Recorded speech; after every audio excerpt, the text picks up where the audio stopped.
नमस्कार, CSK news में आप सभी दोस्तों का एक बार फिर से बहुत बहुत स्वागत है। दोस्तों आज हो गया है आज 7 अक्टूबर, जो फटाफट ब्रेकिंग न्यूज़ निकल के आ रही है एक एक करके जाने के। दरअसल भारत चीन सीमा विवाद के बीच बड़ी अपडेट निकल के आ रही है। आपको बता दें पीओके को लेकर अंतिम मुहर लगा सकता है भारत, बहुत हो गया है पीओके। दरअसल आपको बता दें कि पीओके को लेकर भारत की रणनीति से डरा पाकिस्तान मिसाइलों को पीओके में तैनात कर रहा है। इसके साथ ही अगली बड़ी खबर जानेंगे। आपको बता दें फिलहाल चीन सीमा के बीच भारत और अमेरिका बीच वो खतरनाक हथियारों का जखीरा लाने के लिए जी एलएसी पे तैनात होंगे असॉल्ट राइफलें, और इस बीच आधे किलोमीटर दूर से ही ढेर होंगे दुश्मन। ये बड़ी अपडेट निकल के आ रही है, इसके बारे में जानेंगे भारत अमेरिका के इस खतरनाक डील के बारे में। और उस बीच तीसरी बड़ी अपडेट निकल के आ रही है, फ्रांस के राष्ट्रपति इमैनुअल माक्रों ने कहा कि फिलहाल इस्लाम संकट में, जी हाँ, इस्लाम पूरी तरीके से संकट है पूरी दुनिया के लिए। तो आपको बता दें कि तुर्की ने जवाब दिया है, इसके बारे में आपको विस्तार से बताएंगे। और इस बीच क्वाड देशों के समूह में जो बैठक में बड़ा ऐलान किया गया और बड़ा फैसला लिया गया, उसके बारे में आपको बताएंगे। इमरान सरकार के खिलाफ तख्ता पलट का ऐलान 16 अक्टूबर को होने जा रही है, बड़ी रैली विपक्षी पार्टियों की, तो एक एक करके विस्तार से बताएंगे। लेकिन उससे पहले छोटा सा नजर, अगर आपने चैनल को अभी तक सब्सक्राइब नहीं किया तो प्लीज़ सब्सक्राइब की लाल बटन दबाकर चैनल को सब्सक्राइब करें। और अगर आप भी मानते हैं कि प्रधानमंत्री मोदी के नेतृत्व में यह देश न केवल कोविड-19 को हराएगा बल्कि देश के दुश्मनों को भी मुंहतोड़ और करारा जवाब देगा, तो इस वीडियो को दिल से लाइक करके अपना समर्थन दर्ज करें और जय हिंद लिखना मत भूलिएगा। दोस्तों पहली बड़ी अपडेट निकल के आ रही है। आपको बता दें फिलहाल चीन सीमा पर तैनात जवानों के लिए अमेरिका से आ रही हैं खतरनाक हथियारें, आधा किलोमीटर दूर से ही ढेर होंगे देश के दुश्मन। दरअसल अमेरिका से बेहद आधुनिक और घातक 72,000 सिंह साउफर राइफलों को आतंक रोधी अभियानों से जुटे सुरक्षा बलों को उपलब्ध कराने के बाद भारत ने एक और 72,000 राइफलों का सौदा किया है। अब इन्हें पूर्वी लद्दाख में सीमा पर तैनात सैनिकों को सौंपा जाएगा। इस बीच आपको बता दें कि कैलिबर ने इन राइफलों से दुश्मन को 500 मीटर की दूरी से ही ढेर कर दिया जाएगा। इसके लिए अमेरिकी कंपनी सिंह साउथ से 780 करोड़ रुपए का एक और सौदा किया गया। आपको बता दें कि अमेरिका से इस डील को रक्षा मंत्री राजनाथ ने मंजूरी भी दे दी है। और आपको बता दें कि आने वाले समय में एलएसी पर तनाव को देखते हुए भारत ने ये बड़ा फैसला लिया है। और ऐसे में आपको बता दें कि इससे भारत के और मजबूती होगी सैनिकों के। 72,000 राइफल, मतलब दोस्तों 72,000 असॉल्ट राइफल अगर एलएसी पे लेके सैनिक खड़े होंगे और आधे किलोमीटर दूर से यानी 500 मीटर दूर से ही चीन की सेनाओं को उड़ाने में ये सक्षम होंगे, तो आप समझ सकते हैं कि चीन का काल ये आ रहा है कहीं ना कहीं खतरनाक तरीके से।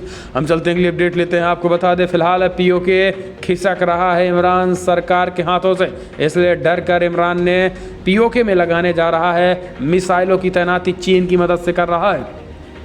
दरअसल पाकिस्तान के एलओसी को उस पीओके में सरफेस टू एयर यानी ज़मीन से हवा में मार करने में सक्षम मिसाइलों की तैनाती कर रहा है। इसके लिए उसे चीन से मदद मिल रही है। दरअसल आपको बता दें कि भारत को लेकर पीओके की रणनीति का पता शायद पाकिस्तान को चल गया है, और यही कारण ही आने वाले समय में पीओके अगर पाकिस्तान चुनाव कराया तो पीओके हाथ से धो लेगा। और यही कारण है कि पीओके हाथ से ना जाने पाए, भारत से दो हाथ करने के लिए पाकिस्तान बेचारा खूब मेहनत कर रहा है। यही कारण है कि चीन की मदद लेकर चीन के साथ वो सरफेस टू एयर मिसाइल लगा रहा है। और सरफेस टू एयर मिसाइल मतलब ज़मीन से हवा में मार करने वाली युद्ध मिसाइल। इससे राफेल से इस कदर डर चुका है इमरान खान। आपको पता होगा कि जब सर्जिकल स्ट्राइक, खास एयर स्ट्राइक हुई थी पाकिस्तान पर, उस वक्त के बाद पाकिस्तान डरा हुआ है। भारत कभी भी भारत के फाइटर जेट राफेल लड़ाकू विमान इस बार एक बार फिर से कहीं ना कहीं पाकिस्तान में पीओके में इस बार एयर स्ट्राइक कर सकते हैं। इसी वजह से अब वो मिसाइल तैनात कर रहा है, लेकिन पीओके इसके बावजूद भी पाकिस्तान बचा नहीं पाएगा।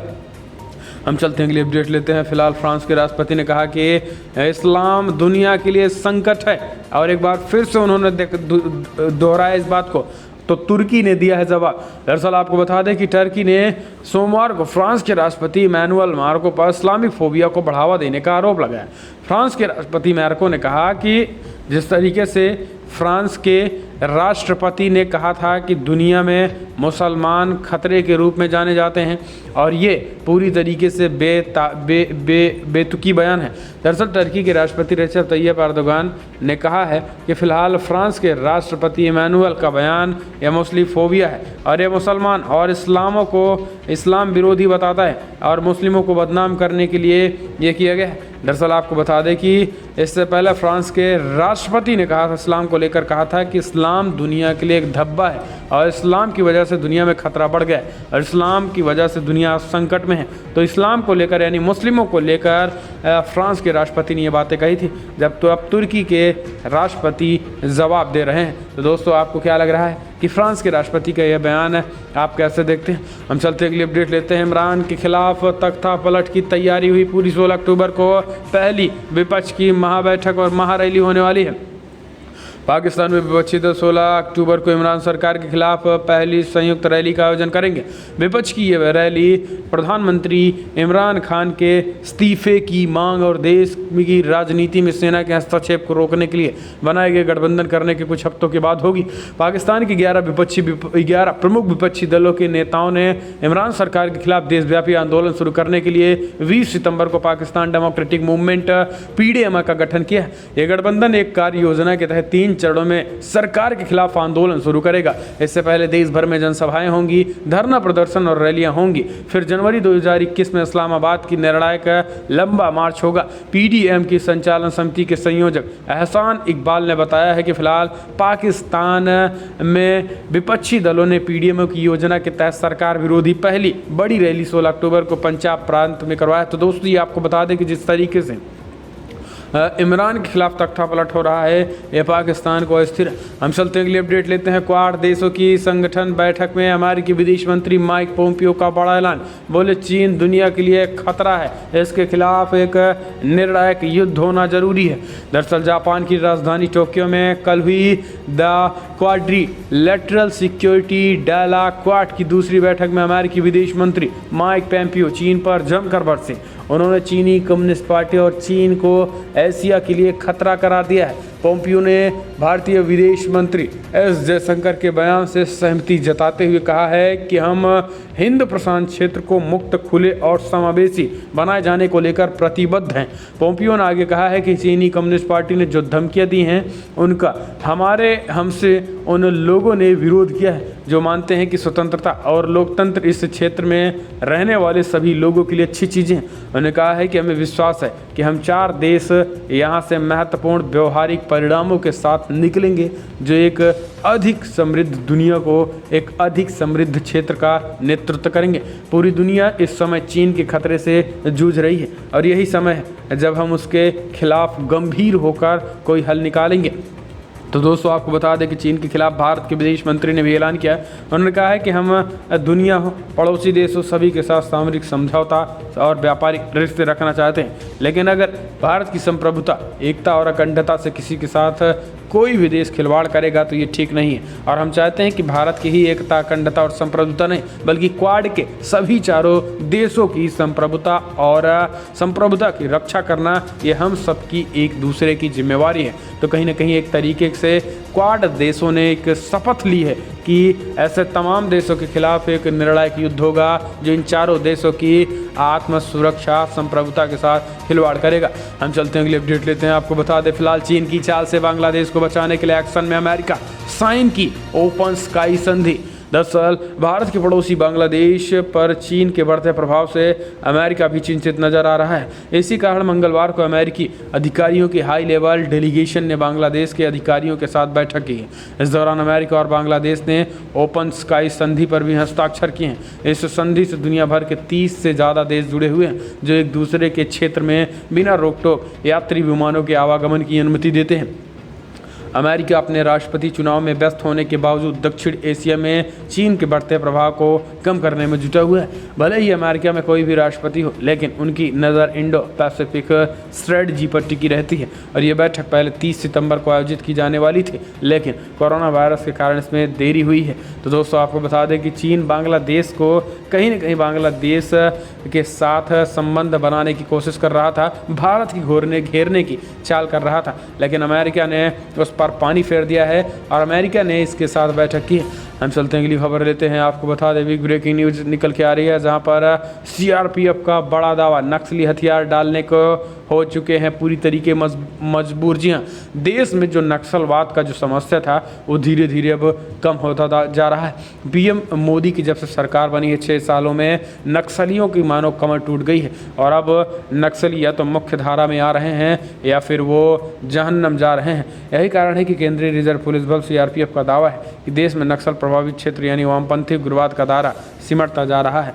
गोरिल्ला लड़ाई में परंपरागत रहे नक्सली अब हथियार डालने को मजबूर हो रहे हैं। इन्हें भर्ती के लिए नए साथी नहीं मिल रहे हैं, तो वहीं सुरक्षा बलों की दबिश लगातार बढ़ती जा रही है। खासतौर पर सीआरपीएफ ने लोकल पुलिस के साथ लेकर नक्सलियों के कई बड़े किलों को ध्वस्त कर दिया है। दूसरी ओर केंद्र एवं राज्य सरकार ने सड़कें, मोबाइल टावर, बैंक, स्वास्थ्य और शिक्षा का नेटवर्क बढ़ाकर नक्सलियों को ये विकल्प दे दिया है कि वो आगे का रास्ता खुद चुन लें।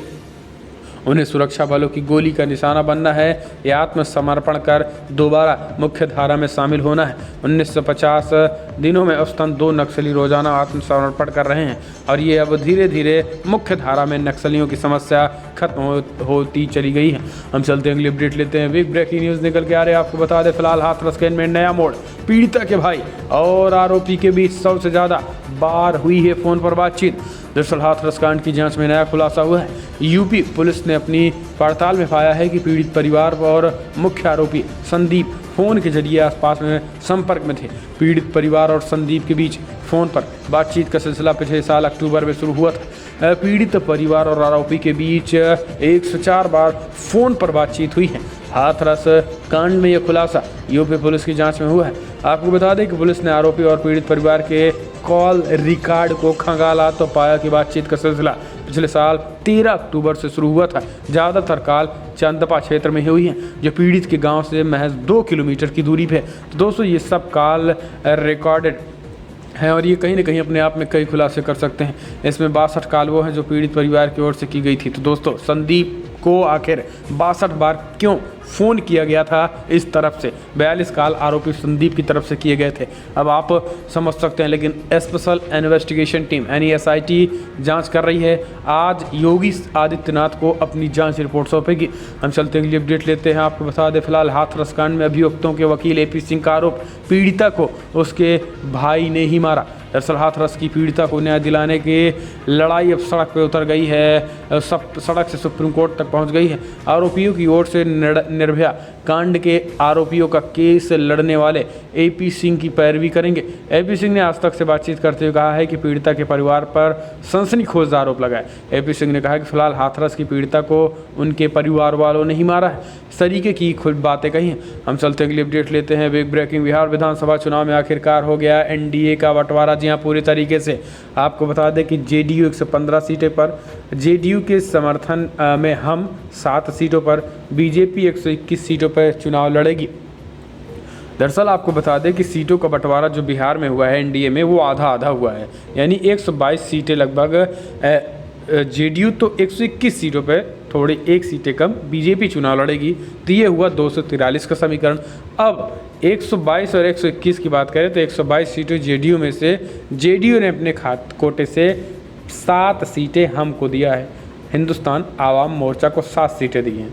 जबकि दोस्तों अगर बात करें हम VIP को, तो माना जा रहा है कि BJP 9 सीटें VIP को दे सकती है और 112 सीटों पर BJP चुनाव लड़ सकती है। इस पर फाइनल मोहर लग चुकी है और ये NDA की करंट अपडेट निकल के आ रही है। हम चलते अगली अपडेट लेते हैं। आपको बता दें कि फ़िलहाल दोस्तों पीड़ित परिवार को 50 लाख की पेशकश, माहौल ख़राब करने का बड़ा षड्यंत्र रचा गया। हाथरस केस में एक के बाद एक हो रहे हैं खुलासे।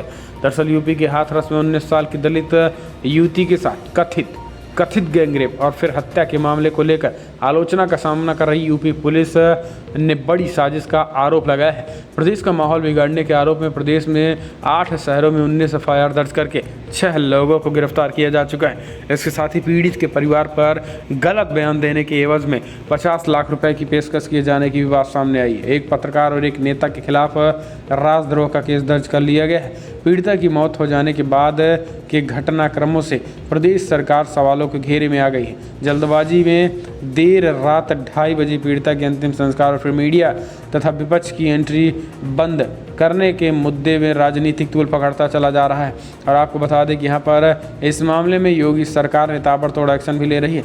लेकिन यहाँ पर सबसे बड़ी बात यह है दोस्तों कि इसमें यूपी पुलिस के अनुसार हाथरस के पीछे एक बड़ी साजिश है। पीड़ित परिवार को गलत बयानी के लिए 50 लाख की पेशकश की गई थी कांग्रेस की तरफ से, और इसमें एक पत्रकार और नेता के खिलाफ भी राजद्रोह का मुकदमा दर्ज कर लिया गया है। प्रदेश के 8 शहरों में 19 FIR हुई हैं और अब तक 6 लोगों की गिरफ्तारी हुई है। इसमें कई PFI के नेता भी योगी सरकार को बदनाम और जातीय हिंसा फैलाने के मकसद से ये बीचे हुई थी। हम चलते हैं अगली अपडेट लेते हैं। आपको बता दें कि फिलहाल बिग ब्रेकिंग निकल के आ रही है, जहां पर 2 सप्ताह में सक्रिय मामले 10 लाख से कम, रिकवरी रेट 84%। जी हाँ, दरअसल देश भर में सक्रिय मामलों की संख्या कम हो रही है और अच्छी बात यह है कि जो स्वस्थ होने वालों का आंकड़ा है वो तेज़ी के साथ बढ़ रहा है।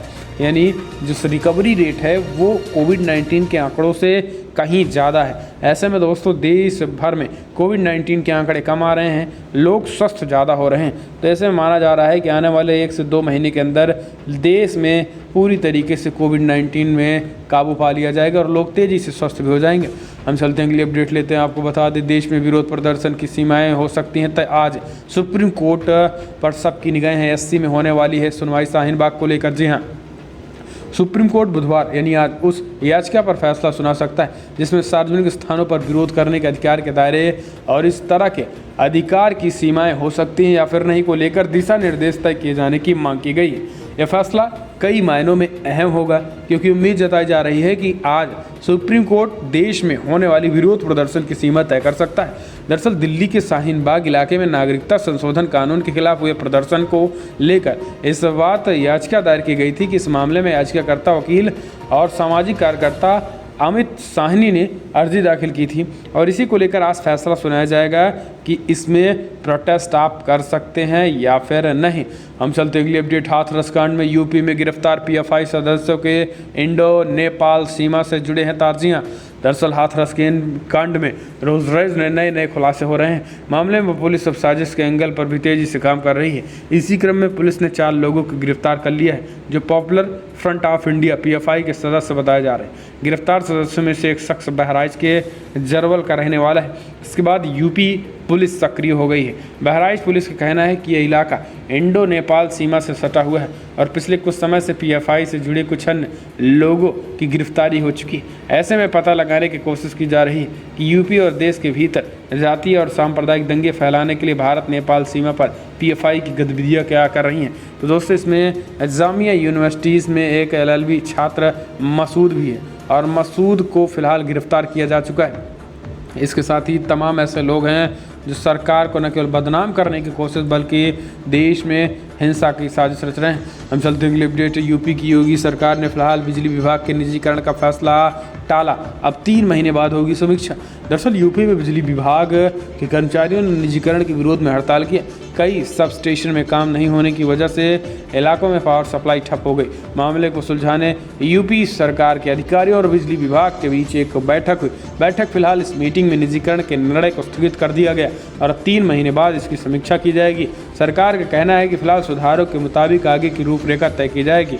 समझौता तैयार हो गया है और अब हस्ताक्षर किया जाएगा। तो ये बड़ी खबर निकल के आ रही है। तो दोस्तों फिलहाल आज की बड़ी खबर उतना है, लेकिन अगर आपको वीडियो पसंद आए तो लाइक कर शेयर करें, कमेंट के माध्यम से आप अपनी राय देना ना भूलें। वीडियो उतना ही। जय हिंद, वंदे मातरम।